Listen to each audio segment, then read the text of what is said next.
What's your favourite food? People love watching TV chefs prepare our favourite foods. They make delicious dishes like soups, pies, salads, and stews with lots of different ingredients.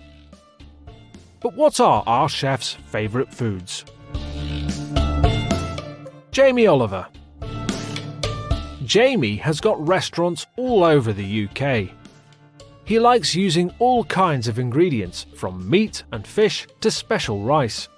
He creates amazing dishes, but what he really likes is bread and pasta. These foods are healthy, tasty, and really easy to make. He doesn't like sugary drinks because they aren't healthy. Gordon Ramsay. Gordon is famous for his difficult dishes. But what does he like to eat at home? A meal of fish with vegetables makes Gordon really happy. It's simple, doesn't take a lot of time, and tastes great. He thinks that everyone needs to learn how to make roast dinner. This British meal with meat, potatoes, vegetables, and gravy is delicious. Lorraine Pascale.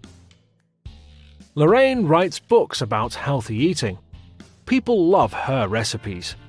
Her favourite meal is one of them, Thai fish pie. It's British fish pie with flavours from Thailand. It's healthy and tasty. Who are your favourite chefs? What are their favourite dishes?